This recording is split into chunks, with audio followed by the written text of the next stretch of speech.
Okay, so I wanted to make a actual video. I was going to go live about this topic, but I need to start making more real videos on this channel because I know the lives can sometimes get long-winded and I don't really like going back and adding timestamps to lives.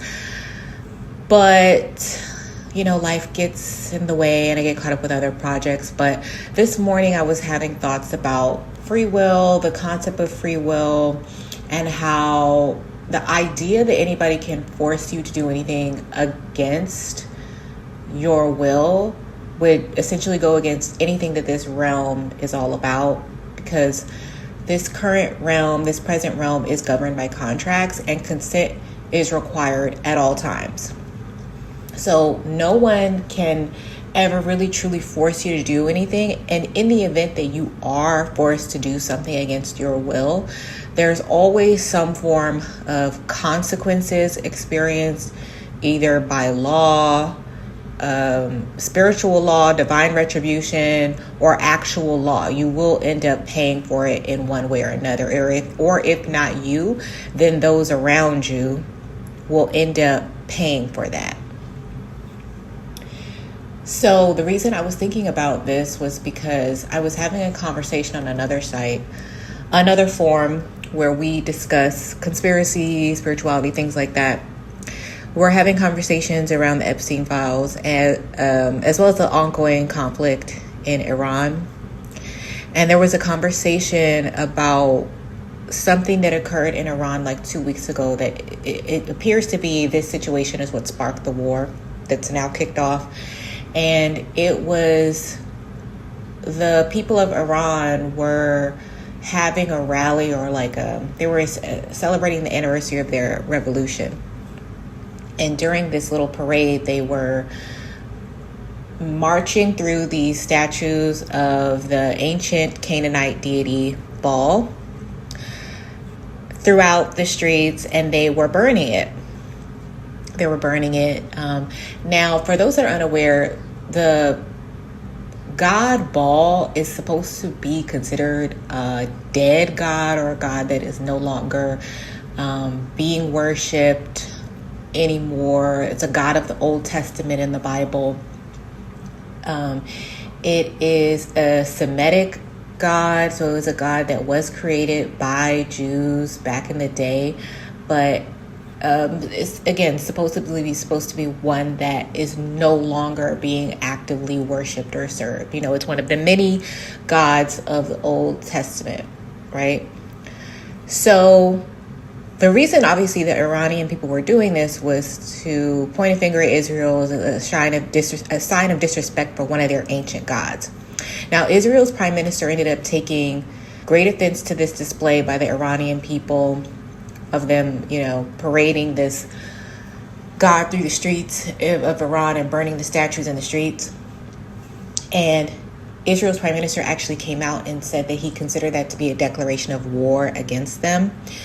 And I was like, wow, okay, that's interesting that the prime minister of Israel had that kind of response to it when this is supposed to be effectively a dead god that is not actively being worshipped anymore. It should have been a non-factor, but the fact that Israel's prime minister saw that display as offensive, he saw it as a threat to them, that is a sign to me that that god is still one that they are actively worshiping or revere in some type of way. They have to hold it in some kind of regard if they're going to get offended by the display of them burning this bull statue in the streets.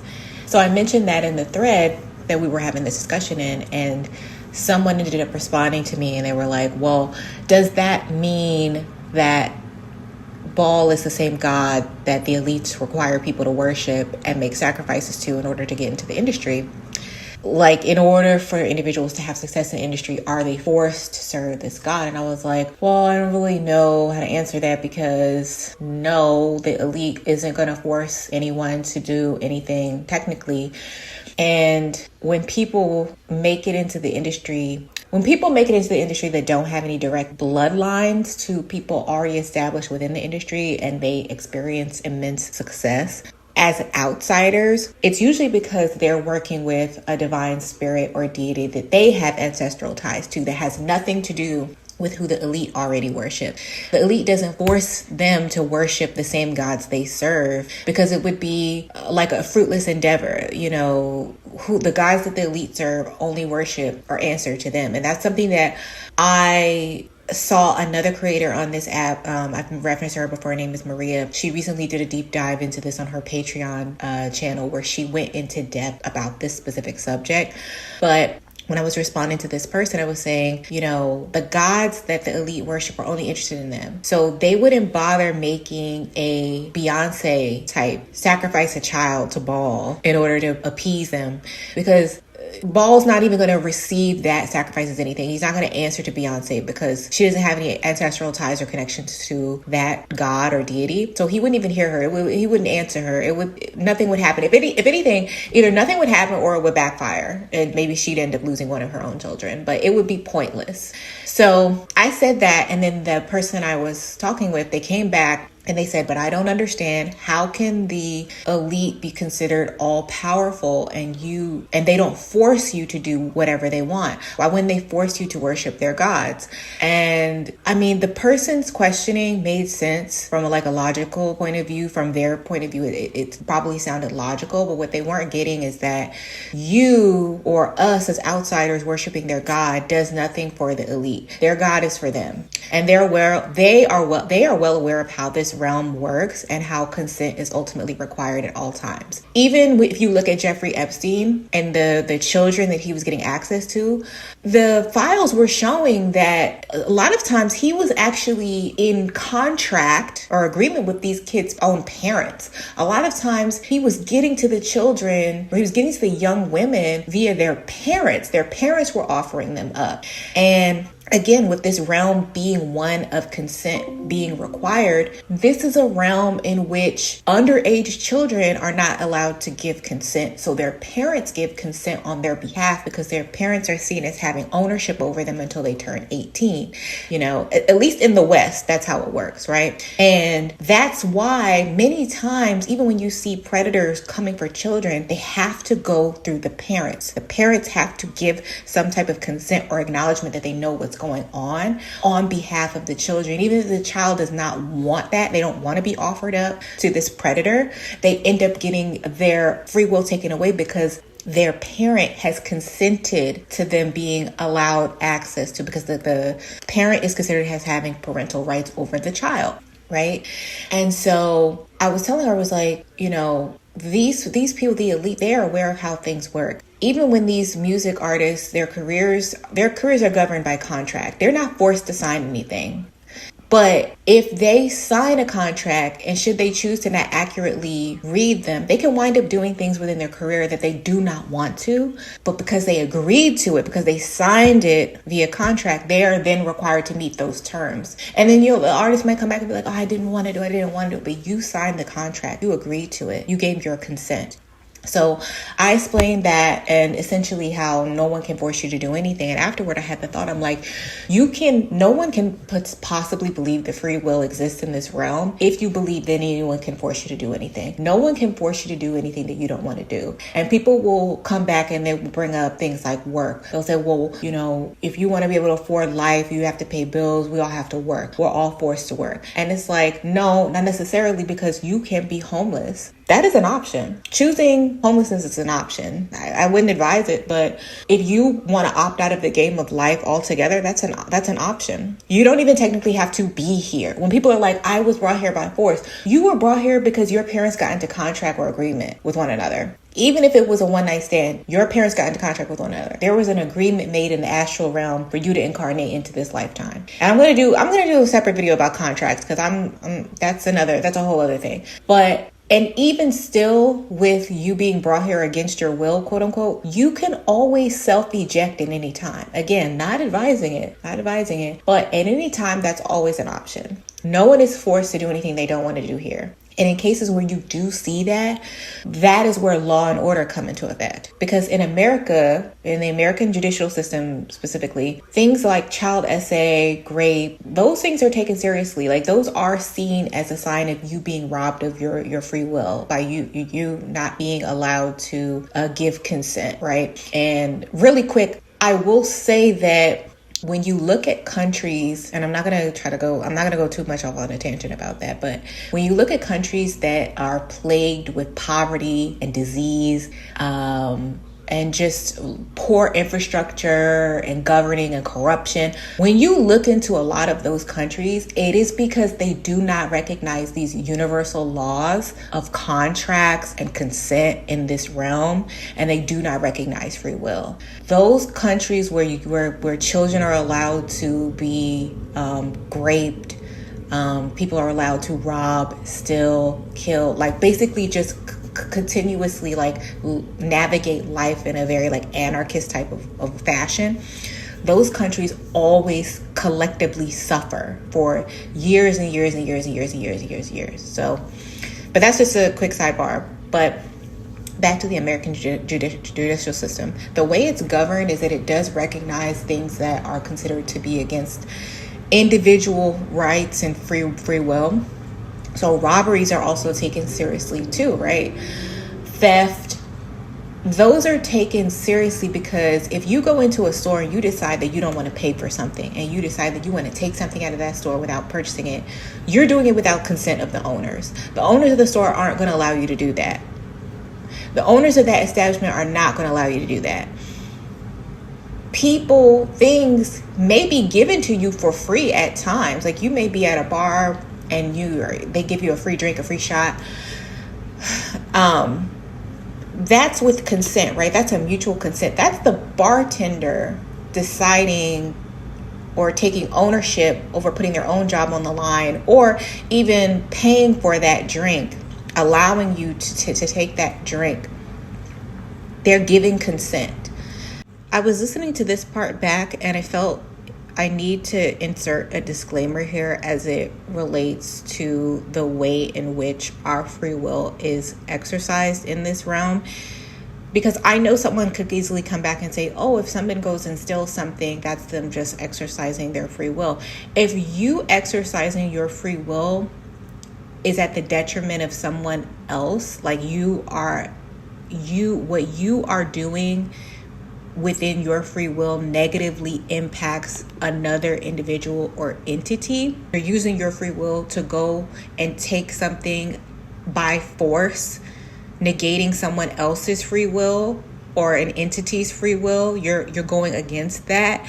There are going to be ramifications for that, because your free will is for you alone. It's not for you to use to negatively hurt or harm another individual, business, or entity. If I use my free will to go and unalive someone or cut someone off in traffic because I feel slighted by them, and then they drive off into a ravine and they are unalived, I'm going to pay for that. In one way, shape, or form, I'm going to pay for that because I use my free will to harm another individual. Now, people will say, oh, but there's a lot of people who rape others, who assault children, and they do it without the child's consent. And I would say that's absolutely true. But there are definite ramifications for those behaviors.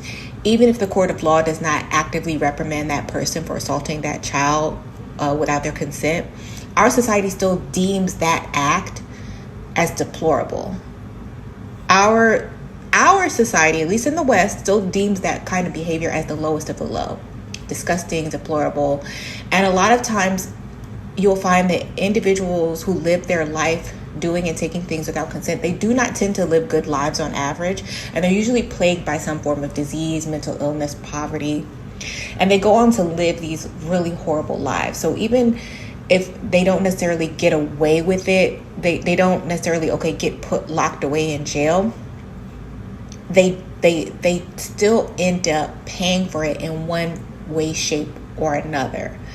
And then you'll have people that will say, well, I've been a victim of rape or child essay, and I never received divine justice, or they never got retribution for it against their predator.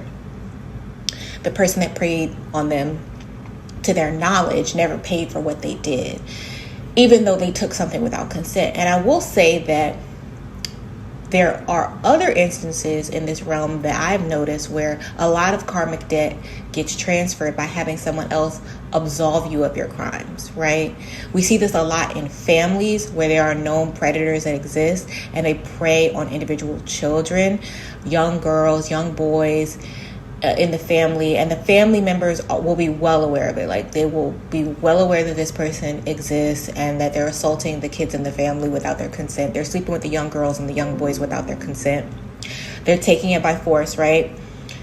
However, instead of acknowledging it or holding the person accountable, they will either downplay what's going on, get the victim, the child, the teen, the adult victim, because this goes on for generation.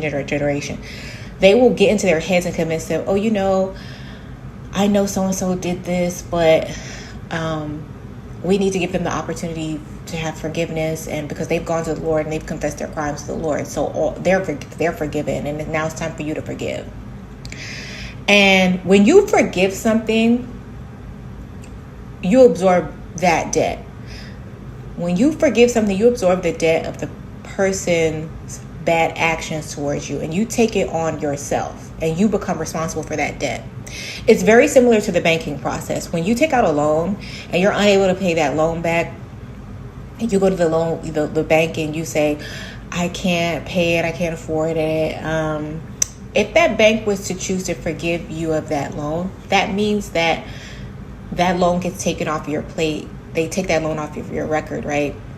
The bank now has to then absorb that debt and all of the accumulated interest that came along with it in order to help you, in order to save you. This is the same kind of thing that occurs when you forgive the unforgivable. When you allow someone else to convince you to forgive someone that wronged you, that you believed wronged you and hurt you, that did something, took something from you against your will, that's exactly what happens. You are taking on that debt. The karmic debt and the burden of that crime becomes yours. And that's what happens in a lot of these scenarios where you'll have a child or individual that is forced to do something. They're forced to perform something sexually. They're forced to give something up without their consent. A lot of the times, the reason why there's no repercussions in those scenarios is because that individual victim has either been convinced that it's their fault, that they brought it on themselves, that they actually wanted it, or that they need to forgive that person. They need to forgive that individual because that individual is sick in the head and they need help, and you need to forgive them for what they did. And that mindset is how generational curses are born. When you have an entire familial unit that has normalized those kind of violations against children, women and children within the family, where other youth have had their free will threatened by another family member by being forced to do something against their will, that's when you'll see entire families plagued by diseases, mental illness, premature deaths, poverty, violence, instability.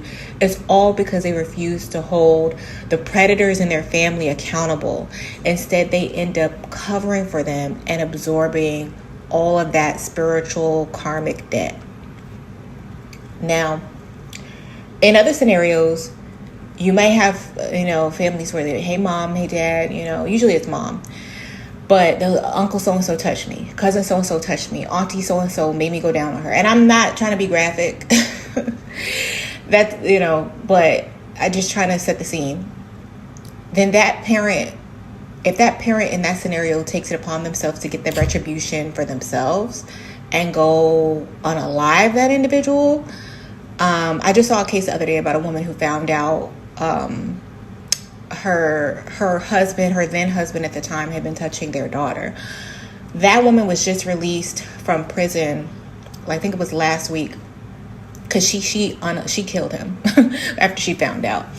And that is its own form of cosmic retribution, that in and of itself. She took the justice in herself to avenge her daughter, whose free will was compromised because she was assaulted and something was taken from her without her consent. She was forced to do an act against her consent. And while the mother did serve time for what she did, right, because she took somebody's life without their consent, right? And I don't believe she should have served any time at all. But she's now free. She's free to go home to her family that loves her, adores her, is going to be there for her. And now the husband, the predator, he's no longer here. So he paid for the actions of taking something by force with his life. Okay? That's how that works. And I think when it comes to the concept of free will, I do believe in this world we all have free will. And I do believe that we have the ability to exercise it in any way that we want. If you want to walk away from all of your responsibilities within this world, you're allowed to do that. If you want to abandon a life that's not serving you anymore, you're allowed to do that. I made a video about how to interact with this matrix and how to create voids when you feel like something isn't serving you anymore. The childhood abandonment rate, y'all know I be jumping around. The childhood abandonment rate in the Black community, for example, is astronomical. You have a high amount of Black males that walk out of their children's life, and historically, within the Black community in the United States, that's the thing. Those men procreated with women that they had no intention of staying in their life or the child's life. They walked out of the kid's life. They decided, I don't want to deal with this, right? This doesn't work for me. They created an energetic void, the energetic void of an absent father. And the domino effect of that void led to daddy issues being passed on to the child a lot of the times. Sometimes it leads to further abuse and negligence within the household, where you'll have the mother going to look for a replacement father, which then opens the door for predators to come in to get with the mom in order to get closer to the children, to get access to the children. And all of that came about due to an energetic void being left of someone exercising their free will to walk out of, to go run away from responsibilities, and deciding that they don't, want to be a present father, right? That is an example of exercising your free will to do whatever you want, even if it's at the detriment of your own children, right? Which again, I wouldn't recommend. But because no one can force anyone to do anything in this world, there is always going to be that option to exercise your free will. But there are potentially going to be retribution or ramification or consequences for you forcing someone to do something against their free will or taking something without consent.